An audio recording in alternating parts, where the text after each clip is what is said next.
नमस्कार।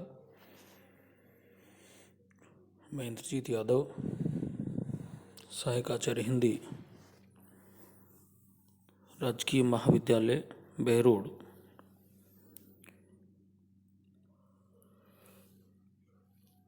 B part तृतीय वर्ष के प्रथम प्रश्न पत्र की इस कक्षा में आज आपका स्वागत करता हूं। प्यारे विद्यार्थियों, आज हम पूर्व कक्षा को आगे बढ़ाएंगे, जहां पूर्व कक्षा में हमने रामधारी सिंह दिनकर द्वारा रचित कुरुक्षेत्र के पदों पर चर्चा की थी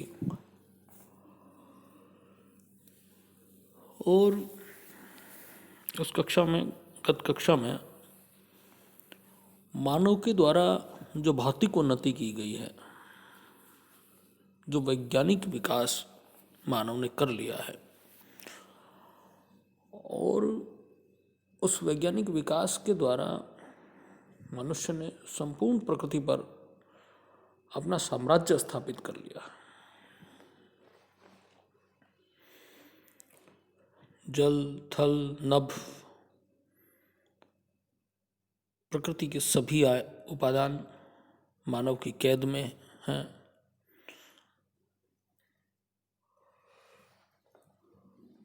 मानव जैसा चाहता है अपनी इच्छा के अकॉर्डिंग प्रकृति से कार्य करवा लेता है। जब चाहता है तो बारिश हो जाती है। तकनीकी विकास इतना हो गया, जो चीन में राष्ट्रमंडल खेल हुए थे उस समय आपने देखा होगा, अखबारों में पढ़ा होगा कि जहाँ राष्ट्रमंडल खेल होने थे वहाँ बारिश के होने के आसार थे, संभावना थी। तो चाइना ने अपने मिसाइल सेट कर दिए थे कि बादल उस ओर आए तो उनको दूसरी ओर छिटकाया जा सके, दूसरी दिशा में उनको भेजा जा सके, ताकि खेल में कोई बाधा पैदा ना हो। तो प्रकृति के साथ छेड़छाड़ मनुष्य ने शुरू कर दी। प्रकृति को उसके स्वाभाविक रूप में नहीं रहने दिया गया, जिसका परिणाम बहुत सी समस्याएं आज हमारे समक्ष उपस्थित हैं, मुँह बाएं खड़ी हैं। और दोस्तों, प्रकृति के साथ छेड़छाड़ का ही एक बड़ा उदाहरण आज हमारे सामने है कोविड-19। ये भी कहीं न कहीं प्राकृतिक आपदा ही है कि हमने प्रकृति के साथ छेड़छाड़ की है, प्रकृति के स्वाभाविक रूप के साथ हमने छेड़छाड़ की है, जिसके कारण ये समस्या हमारे सामने उपस्थित हुई है। और ये समस्याएं चलती रहती हैं।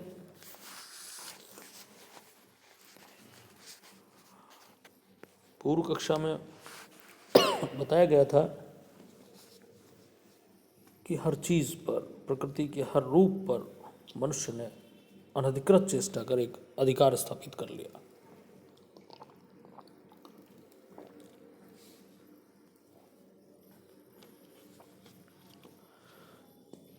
केवल दिमाग का यूज किया, दिल का नहीं, हृदय का नहीं।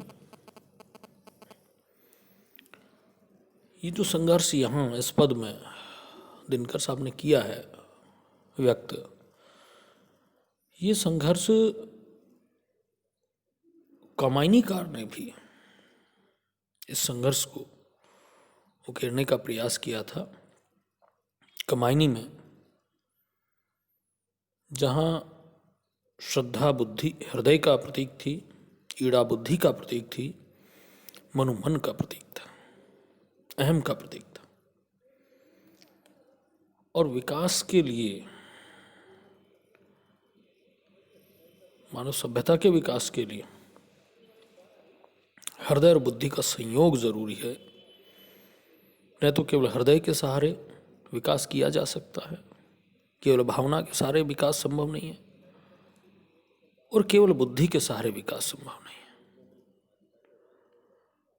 इसलिए उन्होंने कहा है कि किंतु है बढ़ता गया मस्तिष्क ही निशेष, छूट कर पीछे गया है रहे हृदय का देश। किस भौतिकतावाद की दौड़ में मनुष्य ने सिर्फ दिमाग से काम लिया, बुद्धि का इस्तेमाल किया, भाव का इस्तेमाल नहीं किया, भाव कहीं पीछे रह गया। कहा कि किंतु है बढ़ता गया। हमने इससे पहले पिछली कक्षा में बात की थी कि जो प्रगति थी वो निस्सीम प्रगति मनुष्य ने कर ली थी, अपूर्व विकास मनुष्य ने कर लिया था। उसके पैरों के नीचे पूरी धरती भूगोल था और उसकी मुट्ठी में आकाश था। लेकिन इस सब को अपनी मुट्ठी में करने से मनुष्य को क्या फायदा हुआ, क्या नहीं हुआ, इस पर चिंतन करता है कवि। कहता है कि किंतु है बढ़ता गया मस्तिष्क ही निशेष, केवल दिमाग ही आगे बढ़ता गया। बुद्धि भौतिकतावाद की दौड़ में मनुष्य ने केवल बुद्धि का इस्तेमाल किया, भाव का इस्तेमाल नहीं किया। और कहीं ना कहीं जब कह रहा निशेष, तो इसका मतलब कवि कहना चाहता है कि बुद्धि के साथ भाव का होना बेहद जरूरी है। जो कह रहा है कि छूट कर पीछे गया है रहे हृदय का आदेश, कि भावना कहीं, हृदय का मतलब भाव, कि भाव बुद्धि से बहुत पीछे छूट गया। कहने का तात्पर्य मनुष्य ने केवल बुद्धि का प्रयोग किया, भाव का प्रयोग नहीं किया, और भाव पीछे छूट गया। नर मनाता नित्य नूतन बुद्धि का त्योहार, कि हर दिन नए नए विकास हो रहे हैं, भौतिक प्रगति हो रही है, नए नए शोध हो रहे हैं, और उन शोधों के माध्यम से किसी निष्कर्ष पर पहुंचता है तो मानव त्योहार मनाता है, आनंद मनाता है। हमने परमाणु बम बना लिए, हम खुश हैं। हमने मिसाइलें बना ली, धरती से आकाश में मार करने वाली मिसाइलें बनाई, हमने धरती से धरती पर मार करने वाली मिसाइलें बनाई, या और विभिन्न क्षेत्रों में हमने बहुत सी प्रगति की। तो जब हम बुद्धि का त्यौहार मनाते हैं, यानी कि जब कभी हम सफल होते हैं, हमारा बौद्धिक जो श्रम है वो कहीं सफलता की ओर जाता है, तो हम त्यौहार मनाते हैं। लेकिन इस त्यौहार में हृदय कहीं पीछे छूट जाता है। केवल बुद्धि साथ रहती, हृदय साथ नहीं रहता। प्राण में करते दुखी हूं देवता चित्कार, और उस अवसर पर जब हम बुद्धि का जश्न मना रहे होते हैं, तब हमारे घट में, हमारे अंतर्मन में देवता है वो चित्कार करते हैं। अर्थात वो इस बौद्धिक कौशल से परेशान होते हैं। बौद्धिक कौशल के सहारे जिंदगी नहीं जी जा सकती, यानी कि मनुष्य का जो मानवता है, मनुष्य की जो मानवता है, वो कहीं न कहीं आहत होती है इन बौद्धिक कौशलों से, इन बौद्धिक विकासों से। चाहिए उनको न केवल ज्ञान, देवता है मांगते कुछ स्नेह कुछ वरदान, कि उन्हें केवल ज्ञान की जरूरत नहीं होती।